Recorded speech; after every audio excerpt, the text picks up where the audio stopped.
بسم الله إن الحمد لله نحمده ونستعينه ونستغفره ونعوذ بالله من شرور أنفسنا وسيئات أعمالنا من يهده الله فلا مضل له ومن يضلل فلا هادي له أشهد أن لا إله إلا الله وأشهد أن محمدا عبده ورسوله اللهم صل وسلم وبارك على نبينا محمد وعلى آله وصحبه ومن اتبع بهداه إلى يوم القيامة وبعد.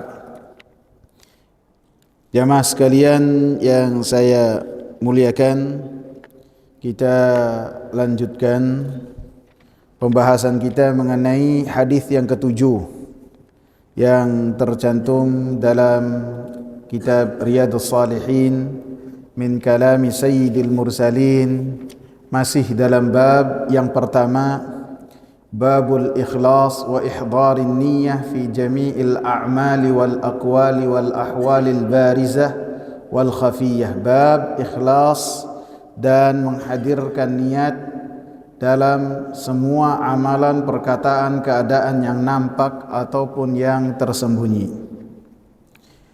Kita berhenti di dalam perkataan Nabi sallallahu alaihi wasallam yang mengatakan kepada Muadz ibn Jabal, "Ats-tsulutsu wath-tsulutsu katsir atau kabir." Sepertiga dan sepertiga itu banyak ataupun sepertiga itu adalah besar.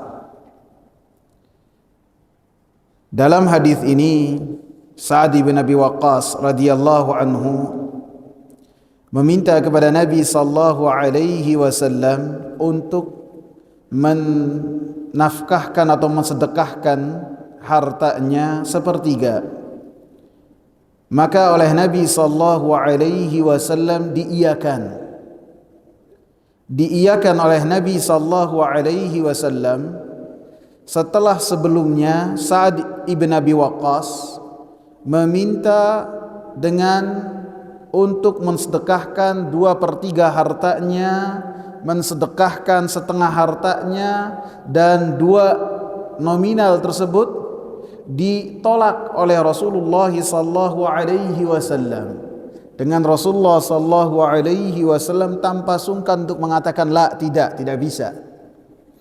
Maka ketika Sa'ad meminta untuk mensedekahkan sepertiga hartanya, baru Nabi sallallahu alaihi wasallam mengiyakan apa yang diinginkan oleh Sa'ad ibn Abi Waqqas.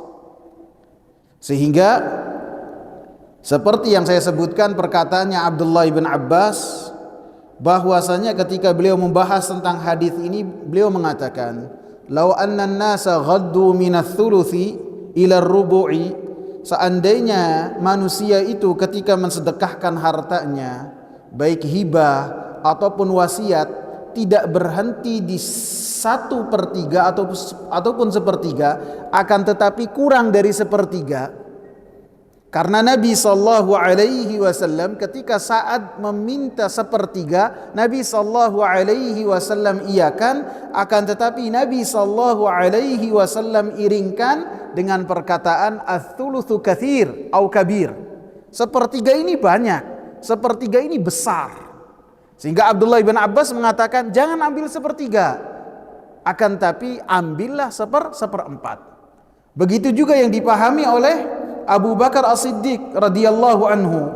Beliau pun mengatakan arda ma radhiyallahu li nafsihi.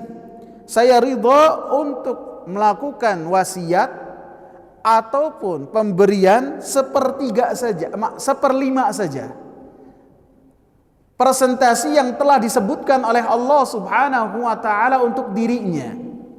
Allah Subhanahu wa taala menyebutkan yang berkaitan dengan pembagian harta rampasan perang, Allah Subhanahu wa taala katakan 1/5 untuk Allah dan Rasulnya. Maka dari ayat ini, dari ayat surat Al-Anfal dan dari hadis yang didengar oleh Abu Bakar tidak mengambilnya sepertiga, akan tetapi beliau mengambil 1/5, menunjukkan ketika seorang berwasiat maka anjurannya di bawah dari 1/3, 1/4 ataupun 1/5. Apabila maksimalnya maka berhenti di 1/3, tidak boleh lebih. Kemudian Rasulullah sallallahu alaihi wasallam katakan, innaka in antadhara warathataka aghniya'a khairun min antadharahum 'alatan yatakaffafuna an-nas. Sesungguhnya engkau wahai Sa'ad, ketika meninggalkan ahli warismu dalam keadaan memiliki kecukupan, itu lebih baik daripada ketika engkau meninggalkan mereka dalam keadaan fakir, yang mana mereka meminta-minta. Sehingga ini menunjukkan bahwasanya ketika seseorang meninggalkan hartanya kemudian diwariskan kepada ahli warisnya, maka warisan yang telah diberikan oleh yang telah meninggal dunia ini, yang meninggal dunia mendapatkan ajar, ganjaran daripada ketika dia menjadikan harta tersebut diberikan kepada orang lain, baik yang sifatnya hibah ataupun wasiat ataupun apapun itu.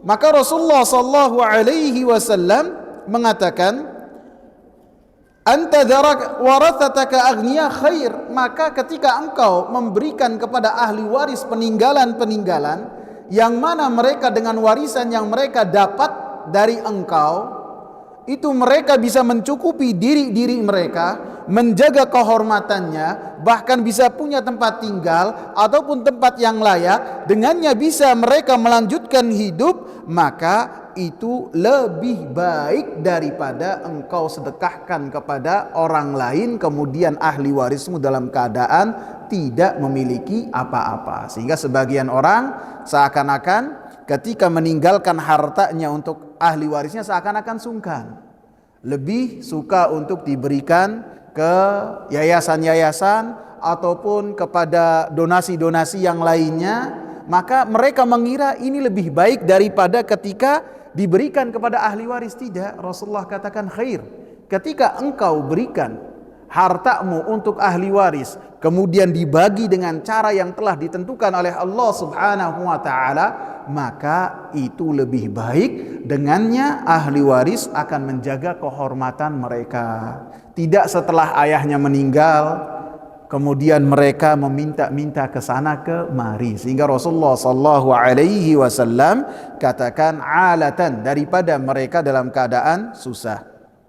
Sehingga dari hadis ini juga perkataan Nabi sallallahu alaihi wasallam bahwasanya engkau meninggalkan keluargamu dalam keadaan memiliki kecukupan lebih baik, menunjukkan ada anjuran untuk seseorang mencari harta, berusaha untuk memiliki, untuk mendapatkan harta yang dengannya apa yang ia dapat menjadikan keluarganya itu memiliki kecukupan apabila dirinya meninggal dunia. Sehingga dari hadis ini, potongan hadis ini ada anjuran untuk kita mencari nafkah, untuk kita berjaga-jaga apabila kita meninggal dunia. Bagaimana anak-anak kita, apakah bagaimana mereka melanjutkan hidup. Sehingga ini dianjurkan, sehingga Nabi sallallahu alaihi wasallam memberikan alasan dengan antadharahum alatan, jangan sampai mereka, anak-anak engkau, setelah engkau tiada, mereka dalam keadaan kesusahan. Kemudian Rasulullah sallallahu alaihi wasallam katakan, wa innaka lan tunfiqa nafaqatan tabtaghi biha wajhallah illa ujirta 'alaiha hatta ma taj'alu fi imra'atik. Dan sesungguhnya engkau wahai Sa'ad tidaklah memberikan nafkah kepada keluargamu, kepada anak-anakmu dan ketika engkau memberikan nafkah dalam rangka mengharap wajah Allah Subhanahu wa taala, kecuali ketika engkau melakukan hal tersebut, maka engkau mendapatkan ganjaran dari Allah Subhanahu wa taala. Bahkan suapan yang dilakukan oleh istrimu ke dalam mulutnya, maka ketika ia menyuapkan kepada mulutnya, ia dapat dari harta yang telah engkau berikan, maka engkau mendapatkan ganjaran dari Allah Subhanahu wa taala. Sehingga ketika seseorang memberikan nafkah kepada keluarganya, kewajiban dia tunaikan, baik itu harian, baik itu mingguan, ataupun ia berikan uang jajan kepada anak-anaknya,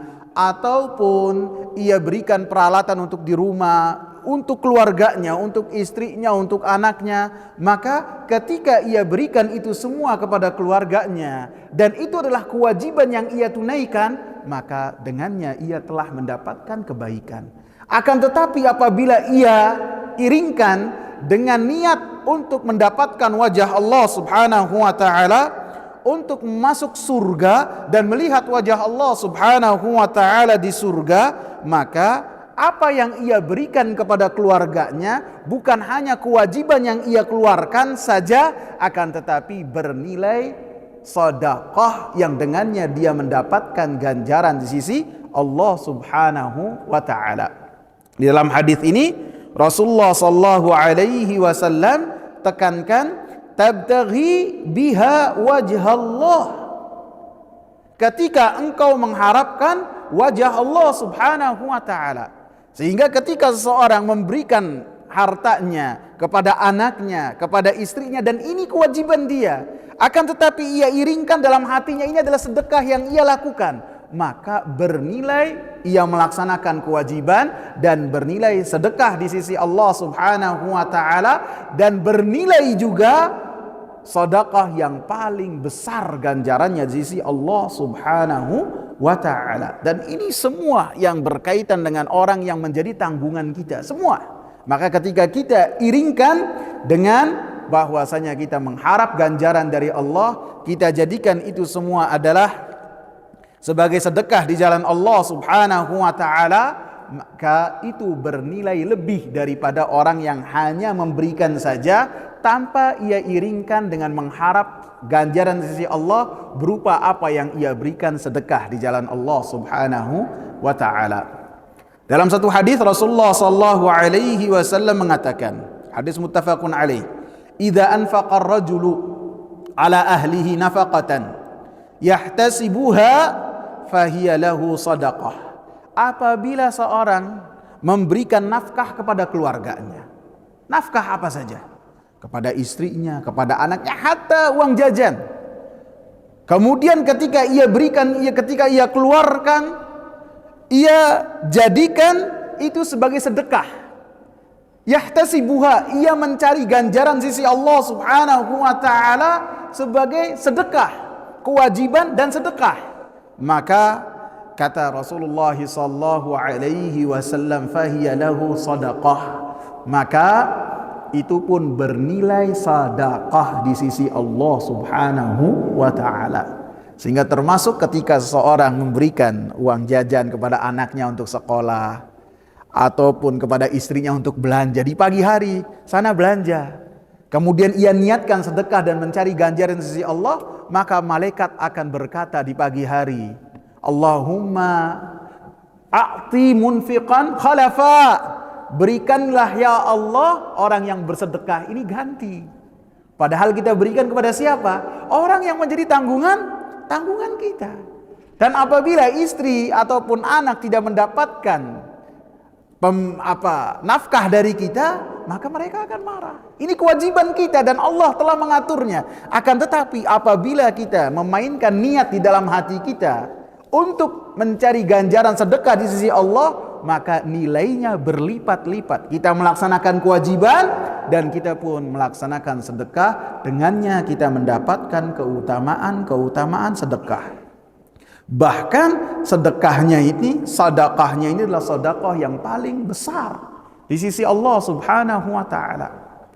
Rasulullah sallallahu alaihi wasallam mengatakan, dinarun anfaqtahu fi sabilillah wa dinarun anfaqtahu fi raqabatin wa dinarun tasaddaqta bihi ala miskin wa dinarun anfaqta ala ahlika a'zamuha ajran alladhi anfaqtahu ala ahlik. Rawahu Muslim.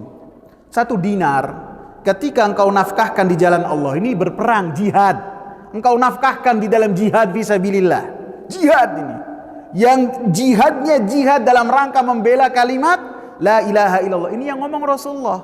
Berarti jihadnya bukan jihad-jihad yang dianggap sebagai jihad yang ngaco, bukan. Jihad yang benar-benar membela kalimat la ilaha illallah, yang mati di dalamnya syahid, masuk surga. Kata Rasulullah, orang yang memiliki 1 dinar kemudian mensedekahkan di dalam jihad fisabilillah, kemudian 1 dinar yang lain ia berikan untuk membebaskan budak, dan membebaskan budak memiliki keutamaan yang besar, dan 1 dinar yang lain ia sedekahkan kepada orang miskin, dan 1 dinar yang lain ia berikan kepada keluarganya, kepada anaknya, kepada istrinya. Maka kata Rasulullah sallallahu alaihi wasallam, yang paling besar ganjarannya di sisi Allah di antara 4 sedekah ini, 4 nafkah ini, yang mana? Ketika memberikan kepada keluarga, kepada anak, kepada istri. Dan apabila orang tua menjadi tanggungan kita, kepada orang tua. Apabila kakak ataupun adik menjadi tanggungan kita, kepada kakak dan adik. Maka itu adalah sedekah yang paling besar di sisi Allah Subhanahu wa taala. Akan tetapi dikatakan oleh al-Imam, dikatakan oleh Rasulullah sallallahu alaihi wasallam, harus ada niat. Niatnya dalam hati, yabtaghi biha wajhallah, tabtaghi biha wajhallah. Engkau ketika melaksanakan itu, memberikan nafkah kepada keluarga dalam rangka mencari ganjaran dan mencari wajah Allah Subhanahu wa taala, maka itu adalah memiliki kelipatan-kelipatan yang besar. Jangankan untuk membeli abaya, jangankan untuk membeli cadar, jangankan untuk membeli kerudung, jangankan untuk membeli rok untuk anak gadis, jangankan untuk membeli celana untuk putra kita, jangankan itu. 1 suapan nasi yang masuk ke dalam tanggungan kita, maka bernilai ganjaran sedekah di sisi Allah Subhanahu wa taala apabila kita mengharap wajah Allah Subhanahu wa taala, bukan hanya sebagai sedekah saja. Rasulullah katakan sebagai sedekah yang paling afdal. Kemudian Sa'ad bin Abi Waqqas pun mengatakan, ukhallafu ba'da ashabi, wahai Rasulullah sallallahu alaihi wasallam, apakah saya ini akan ditinggalkan setelah sahabat-sahabatku ini berlalu? Artinya Sa'ad bin Abi Waqqas mengatakan kepada Rasulullah, wahai Rasulullah, apakah saya dengan sakit yang parah ini, apabila sahabat-sahabat saya, engkau dan yang lainnya selesai menunaikan ibadah haji, mereka akan meninggalkan saya dan saya akan mati di kota Mekah ini? Maka Nabi sallallahu alaihi wasallam mengatakan bahwasanya innaka lan tukhallafa, sesungguhnya engkau wahai Sa'ad ibn Abi Waqqas tidaklah ditinggalkan. Fata'mala amalan tabtaghi bihi wajha Allah illa zdadda bihi darajatan wa rif'atan. Apabila engkau ini ditinggal di kota Mekah, padahal engkau telah hijrah dari kota Mekah, kemudian engkau terpaksa untuk tinggal di kota Mekah, kemudian engkau di kota Mekah melaksanakan amalan saleh, amal saleh ikhlas dan sesuai dengan apa yang telah dicontohkan oleh Rasulullah sallallahu alaihi wasallam, maka tidaklah engkau melakukan hal tersebut kecuali engkau akan mendapatkan kemuliaan dan akan ditingkatkan derajatnya oleh Allah Subhanahu wa taala, walaupun engkau tinggal di kota Mekah dalam keadaan terpaksa. Karena kenapa Sa'ad bin Abi Waqqas bertanya demikian? Karena Sa'ad bin Abu Waqqas dan para muhajirin yang lainnya, mereka semua telah melakukan hijrah, meninggalkan kota Mekah menuju kota Madinah. Dan hijrah ini adalah amalan yang besar, amalan yang luar biasa, sehingga mereka takut apabila mereka itu tertinggal di kota Mekah, walaupun kota Mekah itu sudah menjadi kota Islam yang tidak dianjurkan lagi untuk meninggalkan kota Mekah. Sa'ad ibn Abi Waqqas takut apabila dia tertinggal di kota Mekah, maka amalan hijrahnya tidaklah dihitung dan tidaklah diterima oleh Allah Subhanahu wa taala. Maka Rasulullah sallallahu alaihi wasallam menghibur Sa'ad, walaupun engkau itu tertinggal di sini, dan apabila engkau isi dengan ketaatan kepada Allah, maka Allah Subhanahu wa taala akan menerima amalan-amalan engkau walaupun engkau telah meninggalkan kota Mekah karena melakukan amalan yang besar berupa hijrah. Kemudian Nabi sallallahu alaihi wasallam mengatakan, "Wala'allaka an tukhallafa hatta yantafi'a bika aqwamun wa yudarra bika akharun." Mudah-mudahan engkau dipanjangkan umurmu oleh Allah Subhanahu wa taala sehingga sebagian kaum mereka akan mendapatkan dan mengambil manfaat dari engkau, wa yudarra bika akharun, dan sebagian kaum yang lain mereka mendapatkan mudarat dari keberadaan engkau ketika Allah Subhanahu wa taala panjangkan umur engkau wahai Sa'ad. Dan apa yang dikatakan oleh Nabi sallallahu alaihi wasallam ini pun terjadi, bahwasanya Sa'ad bin Abi Waqqas dipanjangkan umurnya oleh Allah Subhanahu wa taala, sehingga beliau pun termasuk panglima besar dalam peperangan Qadisiyah seperti yang sudah kita bahas.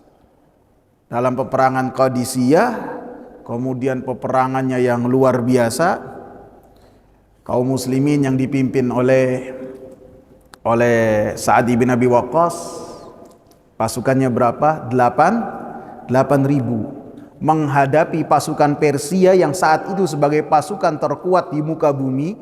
Persia dan Romawi pasukan terkuat di muka bumi pada saat itu. Pasukannya berlipat-lipat berapa? 60.000. Terjadi peperangan selama 4 hari. Hampir 4 hari sampai 4 malam. Hampir.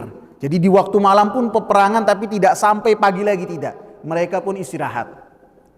Yang wafat dari kaum muslimin pada saat itu 2.500 syuhada. Dan yang mati dari pasukan Persia berapa? 40.000. 40.000. Sehingga Rustum melarikan diri. Kemudian mati kalau tidak salah di Madain. Melarikan diri, dan kemudian pada saat itu banyak kaum muslimin, banyak orang-orang Persia yang kemudian masuk Islam. Dan kemudian pada saat itu kaum muslimin mendapatkan ghanimah yang sangat besar sekali. Sehingga ini termasuk dari apa yang dikatakan oleh Rasulullah, yantafi'u bika aqwam, akan mengambil manfaat dari engkau beberapa kaum, dan kaum yang lain, jenis manusia yang lain akan mendapatkan mudarat dari keberadaan engkau ketika Allah Subhanahu wa taala panjangkan umur engkau. Sehingga kemudian ghanimah, rampasan perang dibawa ke kota Madinah dengan nilai yang sangat banyak sekali. Kemudian juga Sa'ad bin Abi Waqqas langsung melanjutkan peperangannya, melewati kalau enggak Dajlah, Sungai Furat, dengan cara seperti yang sudah kita sebutkan, apa? Kaki-kaki kuda tidak masuk terperosok ke sungai yang sangat besar ini, tidak. Melewati seakan-akan mereka naik jembatan, sehingga pasukan tersebut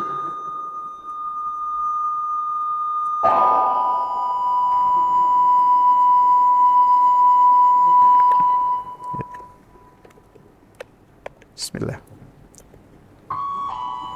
Ganti kali. Nah.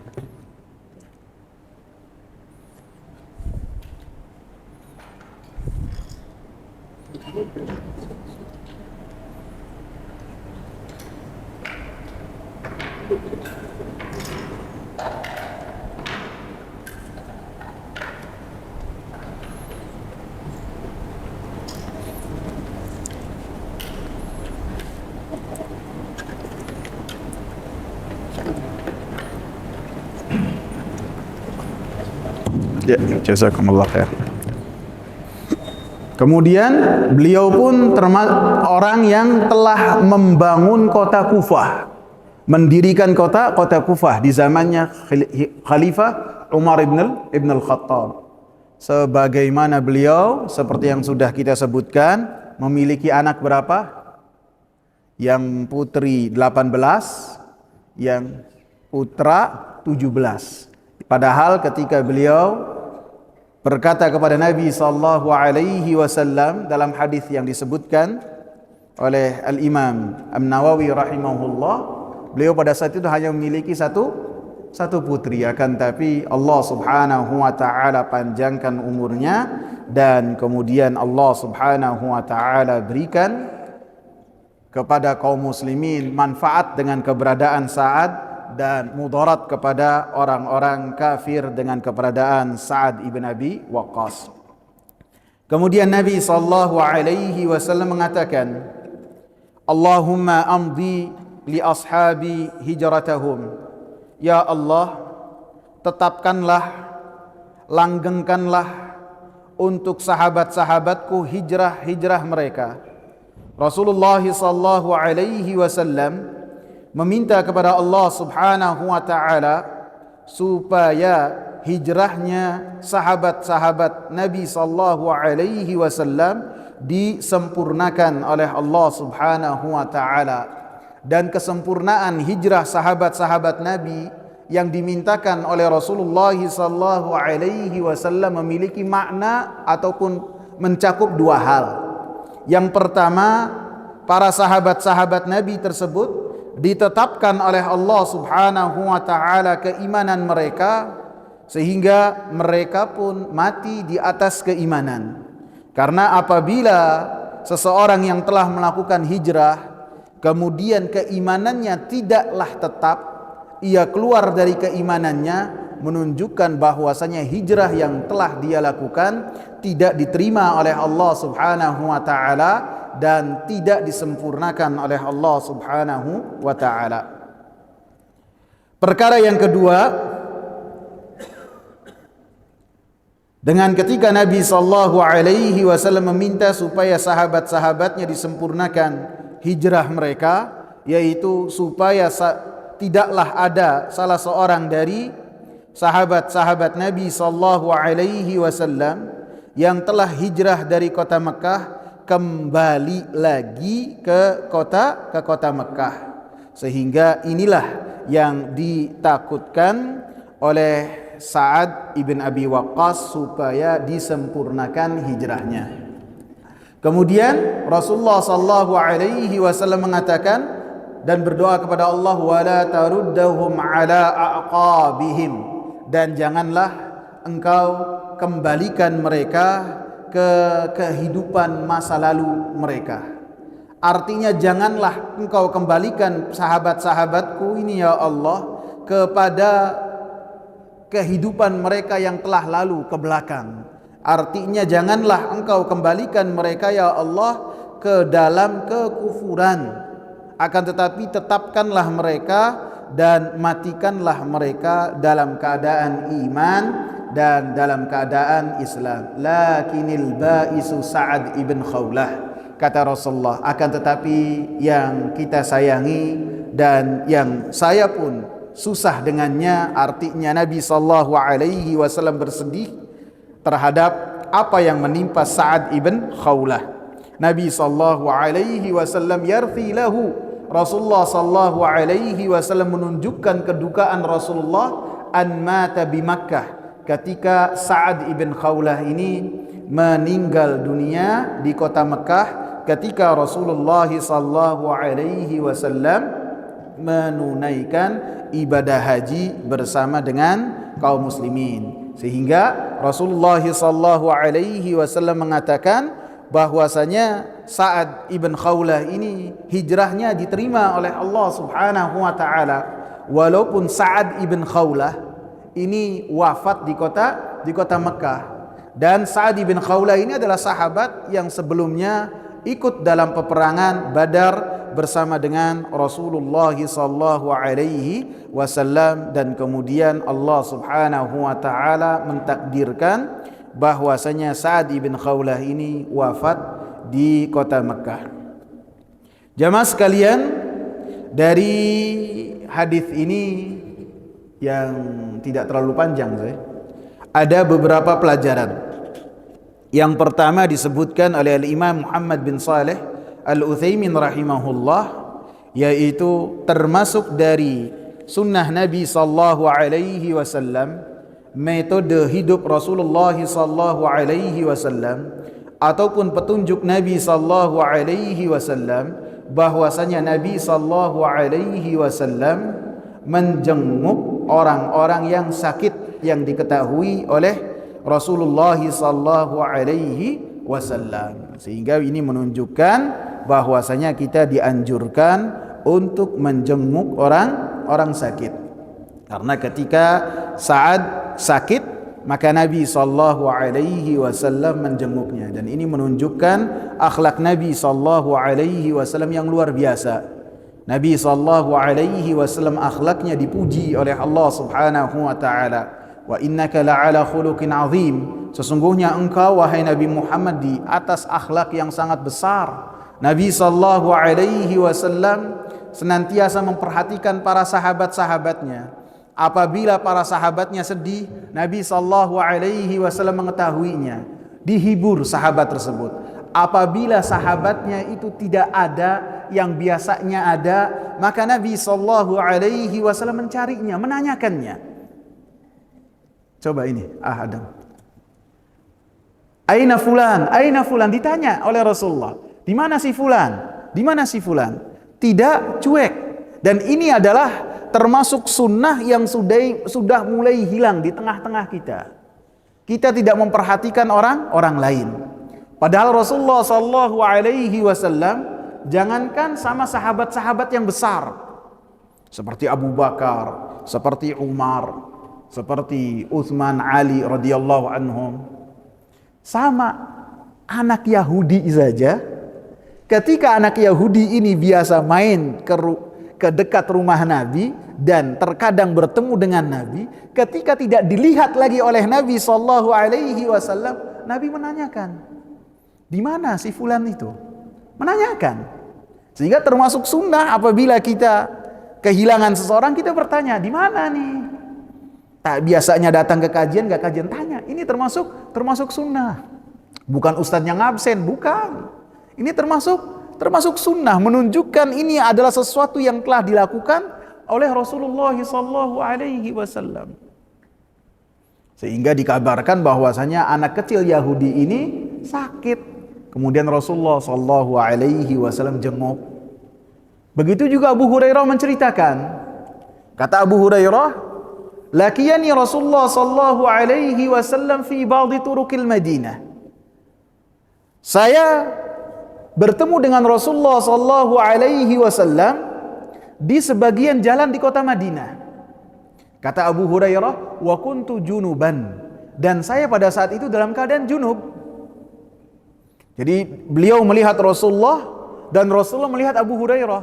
Karena Abu Hurairah dalam keadaan junub, kemudian Abu Hurairah pergi mandi, kemudian dalam keadaan taharah, kemudian bertemu dengan Rasulullah sallallahu alaihi wasallam. Maka ketika Rasulullah bertemu dengan Abu Hurairah, Rasulullah tidak mau suudzon, tidak mau. Karena orang kalau tadinya ketemu terus hilang, berarti apa? Menghindar. Orang kalau menghindar, wah bisa jadi nggak suka nih. Bisa jadi ada apa? Itu ada suudzon, dan suudzon ini terkadang dibisikkan oleh syaitan kepada hati kita, sehingga kita mudah untuk tidak suka kepada kaum muslimin. Dan Rasulullah mengajarkan kepada kita untuk membersihkan hati kita. Jangan sampai kita itu suudzon kepada orang, dan jangan sampai orang suudzon kepada kita. Maka Rasulullah bertanya, "Aina kunta ya Abu Hurairah?" Kamu tadi dari mana? Maka kata Abu Hurairah, "Tadi saya junub ya Rasulullah. Kemudian saya sekarang udah mandi. Berarti enak ketemu dengan engkau." Perbuatan ini langsung diingkari oleh Rasulullah. Subhanallah, innal mu'min la yanjus. Subhanallah. Ini nggak benar ini. Nggak benar. Orang ketemu tidak harus dalam keadaan taharah yang sempurna, walaupun bertemunya dengan Nabi sallallahu alaihi wasallam. Karena tangan seseorang tidak najis. Tidak najis. Yang tidak boleh adalah ketika engkau akan sholat, baru engkau angkat hadas besar engkau. Adapun ketika bertemu kemudian berjabat tangan, tidak harus mandi janabah terlebih dahulu. Sehingga Nabi sallallahu alaihi wasallam bertanya, bukan hanya Abu Hurairah, marbot masjid yang bisa jadi kita yang sholat berjamaah di masjid tidak memperhatikan kehadiran marbot tersebut. Nabi enggak perhatian. Begitu di waktu subuh tidak melihat marbot, itu si fulanah kemana? Biasanya ada, enggak ada. Kemana? Ditanya oleh Rasulullah. Enggak cuek Rasulullah. Tidak. Akhlaknya Nabi mengajarkan kita untuk satu tubuh dengan kaum muslimin. Rasulullah menanya, "Ainahi?" Kemana si fulanah? Maka kata para sahabat mengatakan, "Matat ya Rasulullah." Meninggal dunia tadi malam. Dan tadi malam pun kita kuburkan sudah. Ala adantumuni, Rasulullah tegur, kenapa engkau tidak mengabarkan kepada saya?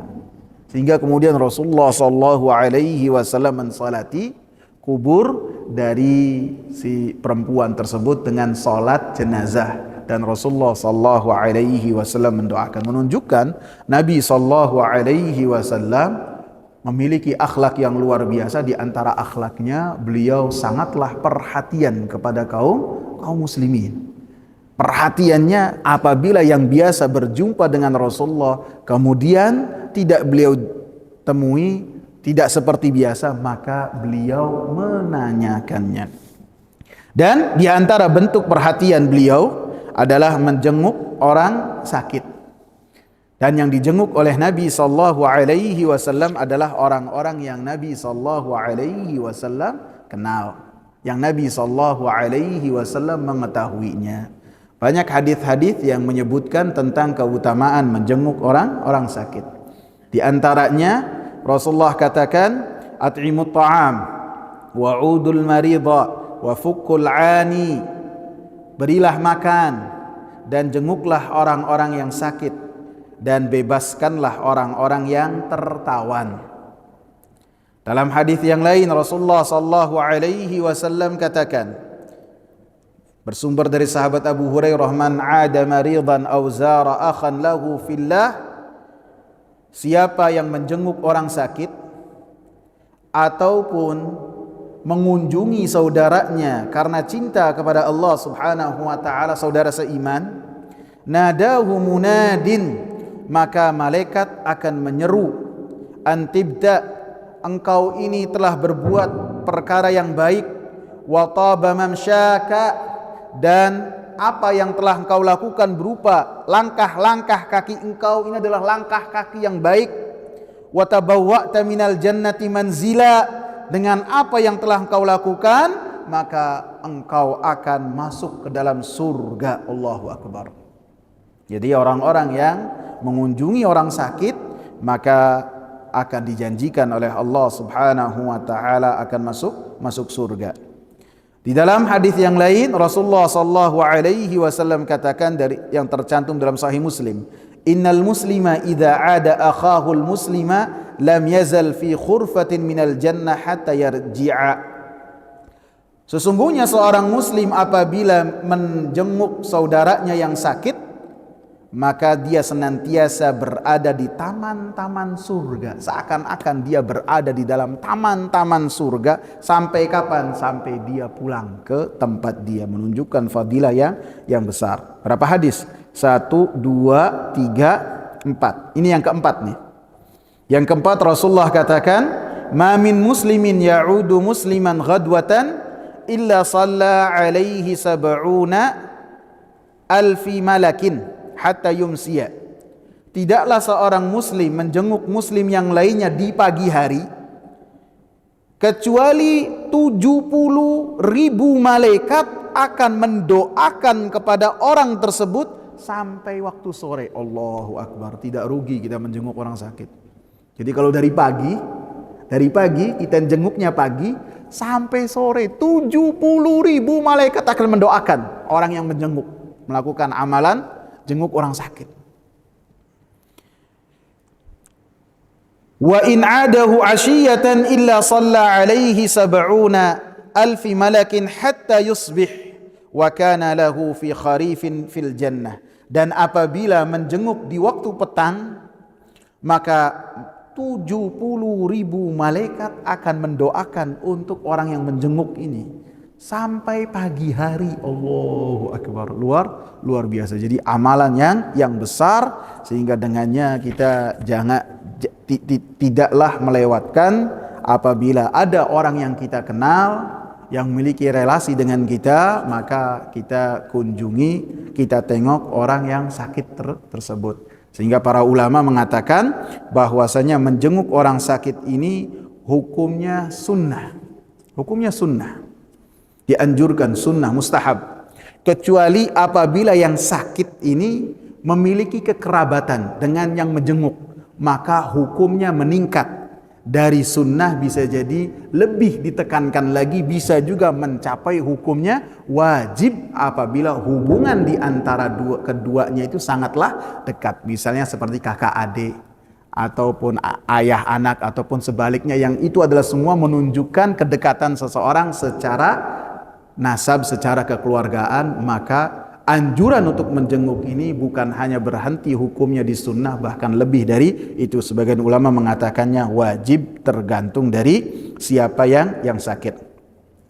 Disebutkan oleh Al-Imam Muhammad bin Shalih Al-Utsaimin rahimahullah bahwasanya ketika orang menjenguk orang yang sakit ini ada beberapa keutamaan-keutamaan selain hadis-hadis yang tadi sudah kita bahas. Yang pertama, bagi orang yang menjenguk akan mendapatkan ganjaran-ganjaran yang tadi kita sebutkan, melaksanakan perintah Rasulullah, kemudian bersuri tauladan kepada Rasulullah, kemudian juga dijanjikan surga dan didoakan oleh para malaikat. Luar biasa sekali. Kemudian ketika seseorang menjenguk orang sakit, maka orang yang menjenguk ini akan diingatkan oleh Allah Subhanahu wa taala karunia sehat terhadap dirinya, sakit apapun itu. Sehingga walaupun yang menjenguknya sakit, yang menjenguknya itu sakit, ketika menjenguk yang sakit yang bisa jadi lebih payah darinya, maka orang yang menjenguk ini dia bersyukur kepada Allah Subhanahu wa taala, rasa sakitnya bisa menjadikan dia masih bisa untuk beraktivitas. Sehingga ketika kita bersyukur kepada Allah Subhanahu wa taala, caranya adalah dengan melihat orang yang lebih susah daripada kita dalam perkara-perkara dunia, sehingga menjadikan kita bisa lebih mudah untuk bersyukur kepada Allah Subhanahu wa taala.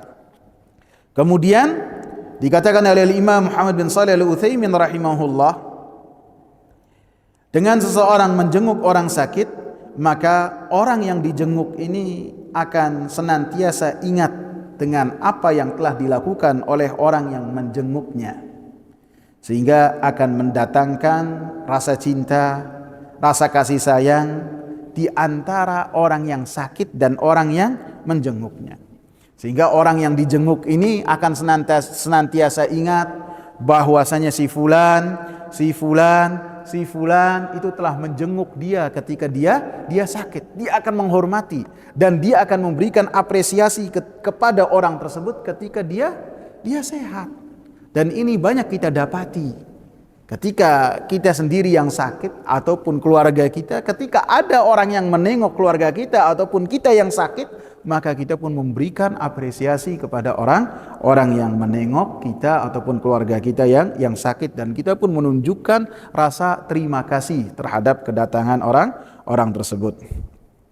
Kemudian dikatakan juga oleh Imam Muhammad bin Shalih Al-Utsaimin rahimahullah, adapun faedah buat orang yang dijenguk, maka orang yang dijenguk itu ketika dijenguk, maka dia akan merasa gembira, dia hatinya akan merasa lapang, dan bisa juga bisa juga rasa gundah, rasa susah, rasa sakit akan berkurang ketika ada orang-orang yang dia cintai menengok yang sakit ini. Lebih-lebih apabila orang yang sakitnya ini bisa mengingatkan tentang hukum-hukum orang sakit. Diingatkan bagaimana sholat jangan putus. Diingatkan juga tentang tayamum. Diingatkan juga tentang rukhsah keringanan bagi yang sakit, diingatkan sehingga orang yang sakit ini bisa untuk mendapatkan keringanan dalam keadaan dia yang susah. Lebih-lebih diingatkan juga untuk bertaubat kepada Allah, akan tapi tidak secara langsung ya. Kalau secara langsung bisa jadi kaget. Di rumah sakit, lagi sakit, diingatkan tobat ente, wah sakit, kaget ini. Tapi dengan cara yang baik. Diingatkan juga apabila perlu wasiat juga harus wasiat, tapi dengan cara yang tidak langsung. Karena apabila disebutkan secara langsung, maka wah orang ini melihat saya udah kepayahan, berarti bentar lagi. Bukannya makin sehat malah makin susah. Jadi diingatkan tapi dengan cara yang tidak langsung. Sehingga para ulama juga menyebutkan apabila yang sakit ini bergembira dengan kedatangan orang yang menjenguk, dan orang yang sakit ini dia merasa senang apabila berbicara dengan orang yang menjenguknya, maka dianjurkan untuk orang yang jenguk itu lebih lama untuk berdiam di orang sakit ini. Bisa jadi seharian. Bisa jadi apabila yang sakit kakak ataupun adik, dia nunggu di rumah sakit atau di tempat dia sakit dari pagi sampai sore, sehingga yang sakit itu senang. Bisa demikian. Beda juga, ada orang sakit itu beda-beda. Ada yang apabila dijenguk dia kesusahan, atau keluarganya pun membatasi, cukup sampai sini ya harus dia berlalu. Jangan memaksakan diri untuk detail, untuk tanya, untuk seakan-akan dia itu dokter yang lagi visit. Tidak, harus bisa membaca kondisi dan keadaan orang yang sakit ataupun keluarga yang sakit. Ada tuh orang yang kalau datang itu di satu tempat, jadi tempat itu menjadi mencair. Ada orang-orang yang demikian, sehingga si sakit itu ketika melihat si fulan datang, maka dia bergembira. Ada orang-orang yang demikian suruh tetap diam di situ. Misalnya yang lainnya 5 menit, ini 15 menit, bisa. Sehingga orang yang sakitnya itu bergembira dengan kehadiran orang tersebut. Dan apabila yang datangnya itu ahli ilmu, maka selain mengajarkan kepada yang sakit ini hukum-hukum, maka dilihat apabila yang sakit itu seakan-akan pengen untuk diruqyah sakitnya, didoakan dengan doa-doa yang tercantum dari Nabi sallallahu alaihi wasallam, maka ruqyah orang yang sakit tersebut, doakan minimal dengan mengatakan labas tahur insyaallah, gak apa-apa, ini pembersih untuk dosa-dosa engkau. Ini doa yang dicontohkan oleh Rasulullah sallallahu alaihi wasallam. Jadi jangan sampai kita menunggu yang sakit itu meminta kepada orang alim ini untuk meruqyah dirinya. Karena termasuk orang-orang yang mereka tidak masuk surga secara langsung, 70.000 orang yang mereka masuk surga tanpa azab, tanpa hisab. Di antara 70.000 ini sifat-sifatnya adalah la yastarqun. Mereka tidak meminta ruqyah.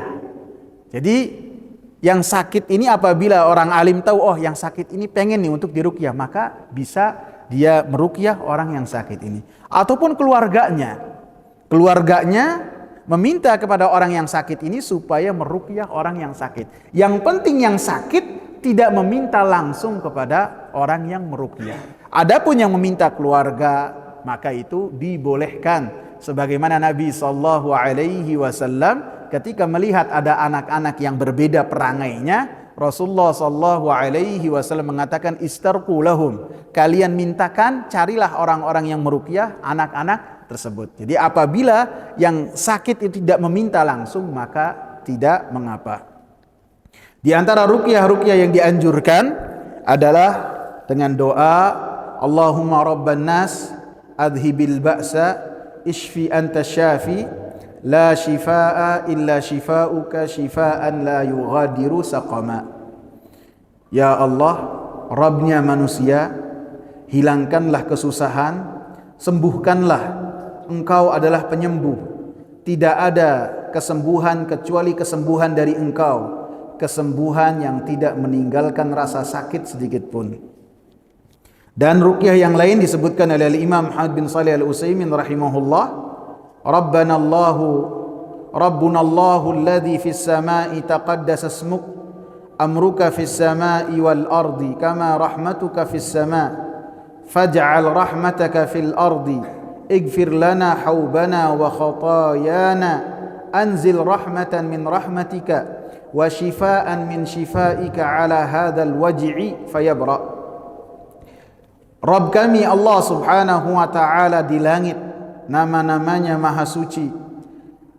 Perkara Engkau di langit, perintah Engkau di langit dan di bumi, sebagaimana rahmat Engkau di langit, maka jadikanlah rahmat Engkau di bumi.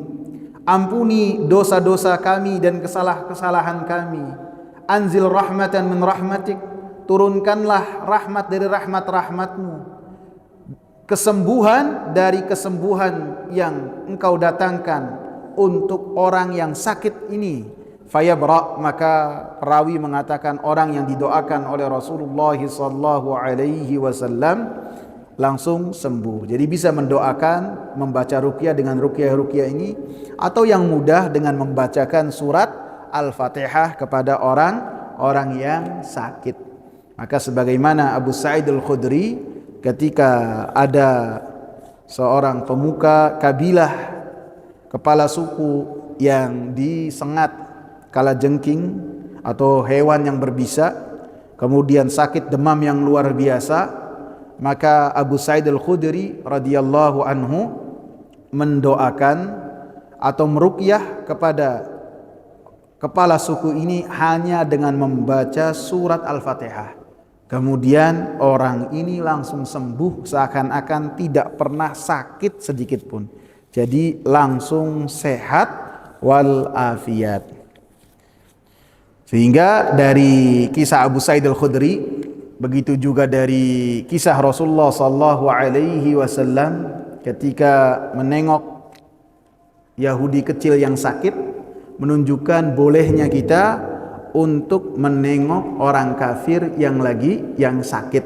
Boleh kita menengok, dan boleh juga kita mendoakan supaya orang kafir ini sehat kembali, sembuh dari sakitnya, sebagaimana yang telah dilakukan oleh Abu Sa'id Al-Khudri. Kemudian Rasulullah sallallahu alaihi wasallam mengetahuinya, maka Rasulullah membenarkan, mendiamkan, sehingga benar perbuatannya. Karena hakikat ruqyah adalah mendoakan supaya orang yang kita ruqyah itu sehat dan disehatkan kembali oleh Allah Subhanahu wa taala. Walaupun hukumnya itu tergantung dilihat dari kemaslahatan.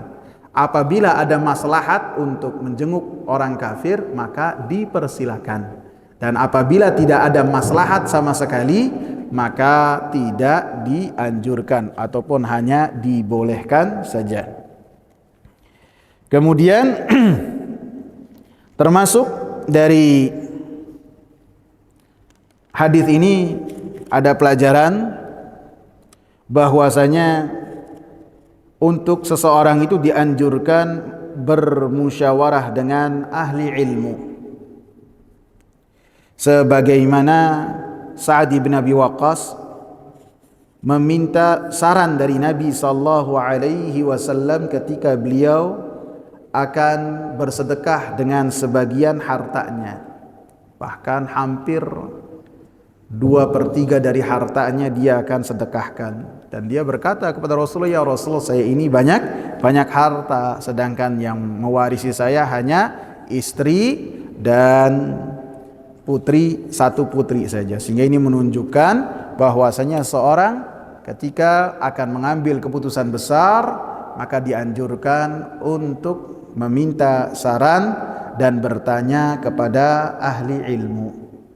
Bahkan Rasulullah sallallahu alaihi wasallam mencontohkan bahwasanya beliau adalah orang yang paling mulia Beliau adalah pendapatnya yang paling matang, dan beliau adalah orang yang paling memiliki nasihat yang luar biasa. Akan tetapi Allah Subhanahu wa taala perintahkan kepada Nabi Muhammad sallallahu alaihi wasallam, fa'fu anhum wastaghfir lahum wasyawirhum fil amr fa idza azamta fatawakkal 'ala Allah.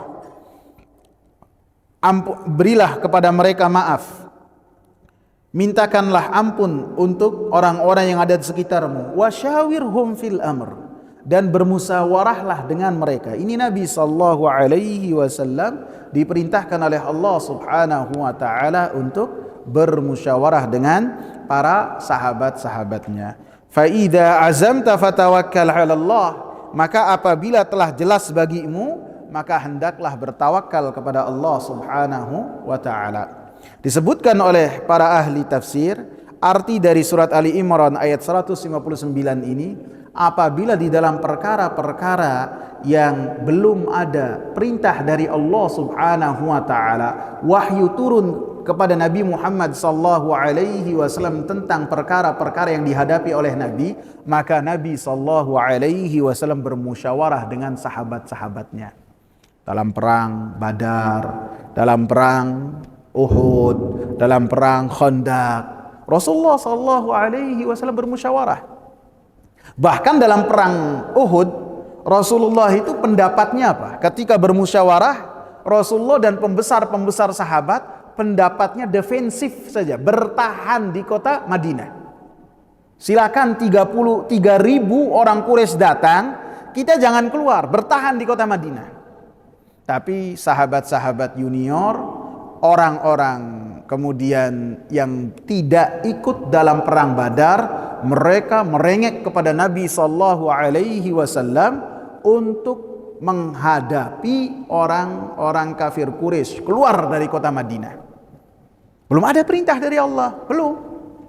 Begitu melihat sebagian sahabat itu condong supaya menghadapi orang-orang kafir Quraisy di luar kota Madinah, maka Nabi sallallahu alaihi wasallam langsung masuk ke rumah. Langsung menggunakan dua baju besi. Dua baju besi langsung disiapkan. Terus menggunakan pengaman kepala. Pedang disiapkan oleh Nabi sallallahu alaihi wasallam. Maka ketika melihat Nabi masuk ke rumah, sahabat-sahabat yang tadinya merengek untuk supaya Rasulullah keluar menghadapi orang-orang Quraisy, diingatkan oleh sahabat-sahabat senior, jangan. Rasulullah mintanya bertahan, kita harus bertahan. Akhirnya mereka diingatkan, akhirnya mereka datang ke Nabi. Wahai Nabi, kita ikut kepada engkau. Engkau mau bertahan, kita bertahan. Kata Rasulullah, tidak. Para nabi kalau sudah mengenakan baju perang, memegang senjata, tidak boleh diletakkan kecuali keputusan Allah Subhanahu wa taala turun. Siapa yang menang, siapa yang kalah. Kemudian maju menuju daerah Uhud. Begitu juga dalam perang Badar. Jadi Nabi sallallahu alaihi wasallam ada diskusi. Begitu juga ketika perang Khandaq.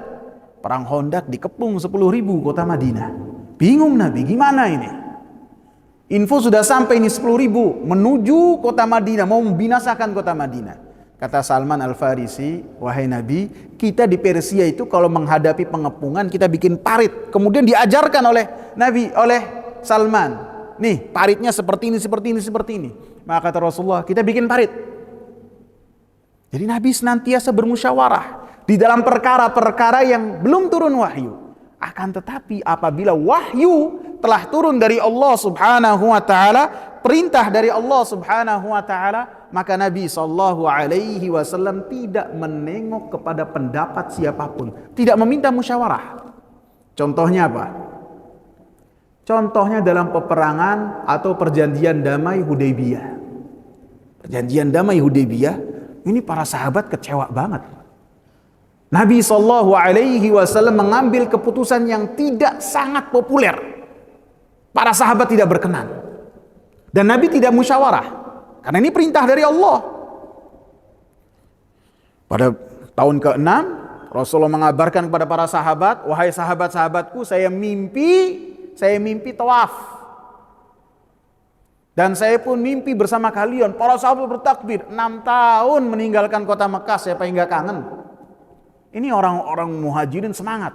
1.400 berangkat bersama dengan Nabi. Dan Nabi ketika melakukan perjalanan tidak membawa peralatan perang. Hanya senjata yang biasa dibawa oleh seorang yang melakukan perjalanan safar. Sampai di kota Mekah, mau masuk kota Mekah dihadang. Nabi menghindar. Sampai di Hudaybiyah baru Nabi SAW mendapati permasalahan sangat sulit sekali. Tidak bisa masuk. Orang-orang Quraisy sangat gengsi menerima Nabi SAW. Sampai dialog pun sangat alot. Sampai ada kesepakatan bahwasanya tahun ini Nabi tidak boleh umroh, harus pulang. Ini kesepakatan, perjanjian damai. Terus ada genjatan senjata selama 10 tahun. Tidak boleh ada peperangan. Kemudian kesepakatan yang ketiga, tahun depan di bulan yang sama silakan untuk menunaikan ibadah umroh 3 hari saja. Yang keempat, poin yang keempat, apabila ada orang Mekah datang ke Madinah, maka hendaklah dikembalikan. Tapi apabila ada orang Madinah datang ke kota Mekah, maka tidak dikembalikan. Nabi menyetujui. Marah Umar. Nabi tidak mengambil pendapat, tidak disetujui oleh Rasulullah. Ketika kesepakatan sudah dimulai, maka ada seseorang sahabat yang dia masuk Islam dikejar-kejar oleh ayahnya. Begitu kalau tidak salah ini anaknya dari Suhail bin Amr sendiri yang meminta kesepakatan dari Nabi. Begitu kesepakatan diiyakan oleh Nabi, maka Suhail mengatakan, yang pertama kali saya minta adalah orang ini, anak dia, yang keluar dari barisan orang-orang kafir menuju orang-orang yang beriman. Kata Nabi, ambil. Marah Umar, marah. Sampai mengatakan, ya Rasulullah, bukankah kita di atas kebenaran? Bukankah orang-orang yang mati di antara kita masuk surga dan mereka apabila mati masuk neraka? Marah Umar, keras sekali. Kata Rasulullah, saya ini Rasul. Saya ini diperintahkan oleh Allah. Saya ini tidak akan berkhianat. Ini perintah Allah. Datang ke Umar, kalap ini Umar. Datang ke Abu Bakar, kalap Umar. Menyebutkan apa yang telah disebutkan oleh Umar kepada Rasulullah. Jawaban Abu Bakar persis dengan jawaban Rasulullah, harfan biharfin, serupa, tidak ada perbedaan. Kemudian Abu Bakar tambahkan, fastamsik bi gharzih fa innahu Rasulullah. Kau berpegang teguhlah dengan perkara yang telah diputuskan oleh Rasulullah, karena dia utusan Allah. Tidak mengambil pendapat, walaupun tidak populer. Bahkan diceritakan oleh perawi, pada saat itu para sahabat bermuka masam. Bukan menolak perintah Rasulullah, akan tapi kecewa nih, sudah jauh-jauh, udah dekat Ka'bah, udah berapa langkah lagi, kok nggak jadi? Sehingga Rasulullah SAW pulang dan tidak mengambil pendapat dan saran dari siapapun juga apabila telah ada perintah langsung dari Allah Subhanahu wa taala. Sehingga ini perbedaan dari wasyawirhum fil amr, ambillah pendapat mereka, bermusyawarahlah dengan mereka, dan perbedaan dengan yang sesudahnya, fa idza azamta, apabila telah ada perintah dari Allah Subhanahu wa taala langsung dalam satu permasalahan, fatawakkal 'ala Allah, bertawakallah kepada Allah Subhanahu wa taala. Allahu taala alam. Insyaallah kita lanjutkan pada pertemuan yang akan datang. Nanti akan saya kasih tanda, nanti lupa nih. Cukup ya? Gak usah ada pertanyaan karena waktunya sudah habis. Subhanakallahumma bihamdika asyhadu an la ilaha illa anta astaghfiruka wa atubu ilaik. Assalamualaikum warahmatullahi wabarakatuh.